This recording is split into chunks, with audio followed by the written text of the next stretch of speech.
This is a reading from the book of Deuteronomy, chapter 8, verse 2 and on.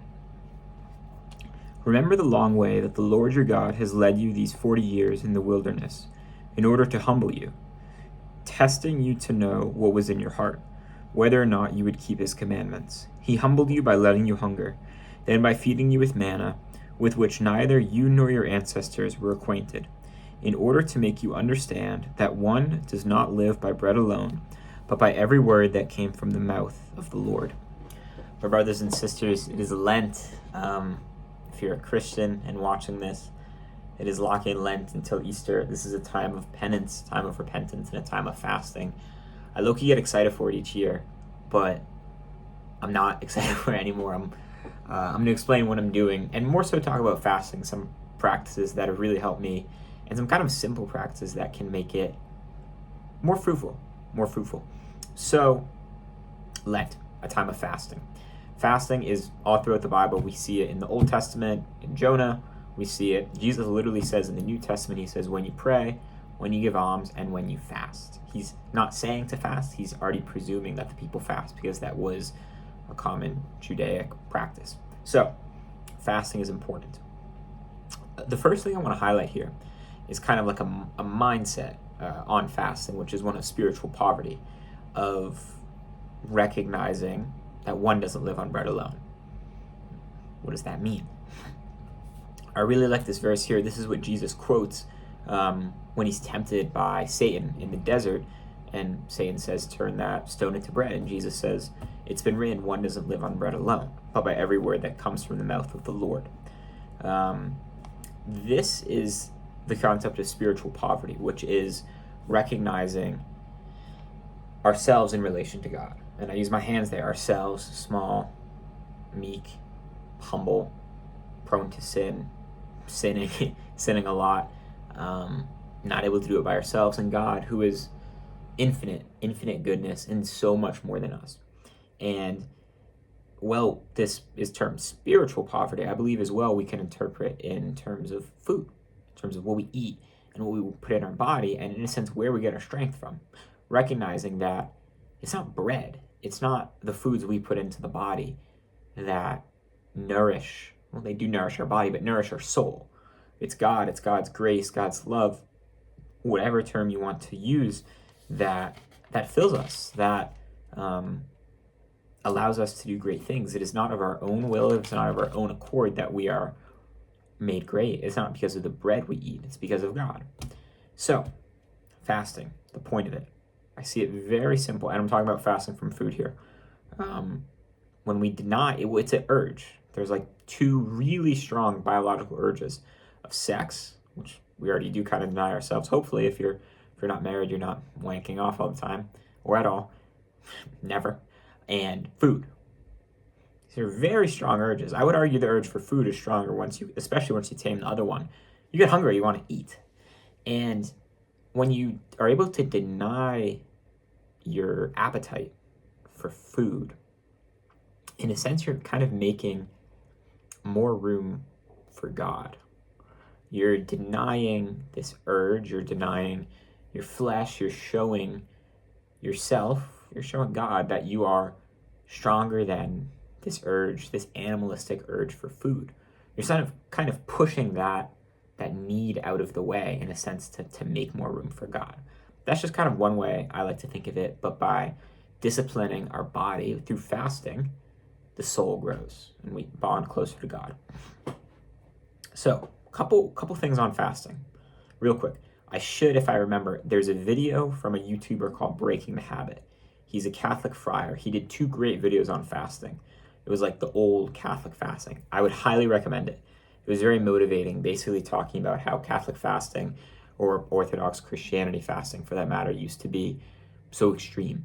So much more than what it is now. It's like on Friday you don't eat meat and you fast on Ash Wednesday and Good Friday, in the Catholic Church specifically. I know like Eastern Orthodoxy still has some pretty hard fasting, which I think is great. But it used to be so much more. Like, I know on Fridays it was like no food or water until 3 p.m. No meat all throughout Lent. Like, we don't do any of that now.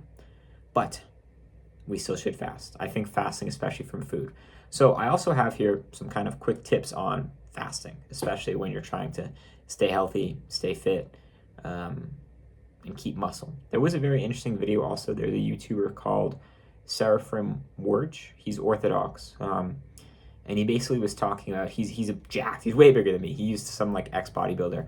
And he was talking about like keeping muscle while fasting. And it was kind of clickbait, but like in the best sense of the word, because he was like, well, you should eat protein, and fish and salmon has protein in it to keep muscle.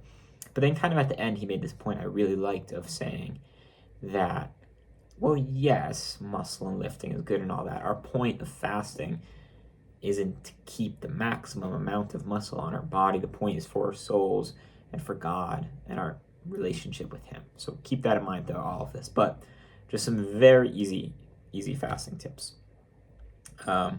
Depending on like how long you're gonna fast, like maybe no food all day, no food till noon, whatever, no meat, whatever. Protein. Protein is easier than you think.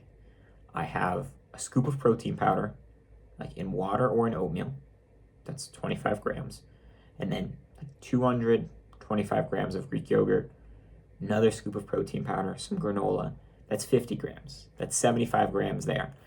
Like, not that many calories at all. A scoop of protein powder is like double the amount of protein to calories. Like 120 calories, 24 grams of protein. Not double, but like in terms of like, I feel like a normal ratio would be like 1,000 calories, 100 grams of protein, or 500 calories, 50 grams. 120 calories, 24 grams. Greek yogurt, non-fat, is the same. Just load up on that stuff and you'll be fine with your protein. The other thing, and this is where I think it's kind of interesting, where for me at least, I kind of have like a conviction that I want to feel my fast. Like I don't want to fully deceive myself of being full and satiated, because that's not the point of fasting. But I don't want to feel like I'm passing out, and I still want to feel decently energized. So I would highly recommend, especially in the morning, if you don't drink it. This is coffee. This is a bag I haven't opened yet. These are just grounds. Coffee. You can buy it anywhere, I'm just showing it. But more so too, for every meal I skip electrolytes. I think this is very important. The longest I've fasted, I don't know the exact hours. The last meal I had was Friday night, and I didn't eat till like Sunday at like a little afternoon. Longest I fasted. And for every time I miss a meal, I take a scoop of electrolytes. This is just a brand I found that was kind of cheap, Transparent Labs. But you want to look, I read on this online, people who would do like long fasts, they all talk about electrolytes, how it's super necessary. And beyond like the science and stuff like that, like I feel more vital and not like I'm on the verge of death when I'm fasting, but I'm still hungry. You want to look for magnesium, potassium, and calcium, not just sodium. Magnesium, potassium and calcium. Very important. For me, at least when fasting. Tea too, like if I'm doing a full day fast, tea at night helps so much, like instead of dinner. And it's kind of weird. When you do fast, especially if you do like 24 hours, like dinner and don't eat until next day dinner, or through the whole day, it's weird where you get this like surge of hunger when you normally eat, and it kind of just dissipates. But when you do get that surge of hunger, obviously we're not going to eat food. Black coffee, tea, hopefully without honey, and electrolytes are so helpful in kind of curbing that. And yeah, I'm just looking at my notes here. Again, I don't think that, because like I love running, lifting, jiu-jitsu, all that I should feel like I'm passing out when doing those activities from my fast, or feel like terrible, like the point of fainting all day. And this stuff definitely helps with that. You could also too, depending on like how physically you are, how much training you're doing, like yes, I will still hold firm that like a fast, especially during Lent, at some point of Lent, reducing your calories, but maybe just nourishing with like bland foods like rice with no seasoning, and stuff like that. So if you haven't too, I would highly recommend writing out what you're going to do for Lent and watching the videos from the YouTuber Breaking the Habit, basically explaining how, like I kind of talked about earlier, fasting used to be like everyone fasted from food for Lent, like that was it. It wasn't like giving up chocolate or giving up social media. So me personally, this Lent, what I'm doing is a weight cut, which I plan to do now every Lent. If you think of it too from like a bodybuilding gym bro perspective, summer, you want to be lean, but you want to bulk for the winter. And what's right before summer, or like when it gets warm, is Lent. It's literally the best time to cut. So I'm cutting, losing weight, no music with lyrics, except like gospel church music, avoiding to the best of my ability like processed carbs, multi-ingredient carbs, and no doom scrolling. I gotta cut that out. But for Fridays, I'm aiming to do 1.5 meal and no meat. I would highly recommend writing this out too. It makes it a lot easier. But yeah, it's different, like depriving yourself.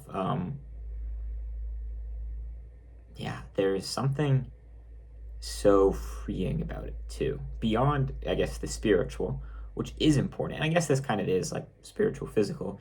But when you are able to deny yourself of food, showing your body's capable of so much more. Like, one doesn't live on bread alone. And I tell myself when I'm fasting that like people have done it for way longer, under way worse conditions. People fast like the homeless. You think of the homeless people hungry, who are fasting not by choice but out of necessity, because they have no food in those in terrible circumstances, or even those who have elected willingly to fast for like 30 days or something. Like, your body is capable of so much more, and you don't need food. You don't need, I mean, eventually you do need food, but you don't need as much food as you think to survive and be okay. And restricting yourself in that and harnessing and being able to control these desires and not let them grow out of proportion makes it easier for us to grow in relation with God, because we are able to limit our desire for what is worldly, so we can focus on what is divine and focus on God. So I pray that you all have a blessed Lent. Pray, take it seriously. It's not supposed to be a minor inconvenience. Fasting is supposed to be difficult. Give something up. Do some fast from food. Maybe just skip breakfast. Tough it out till noon. Maybe till dinner. Maybe do a whole day fast on some Fridays. But do something. Be consistent with it. Write it down. And be aware too. Like, I like to do a long run on Saturday. And this last week, I like barely ate on Wednesday and barely ate on Friday. And Saturday, I lifted too before my run.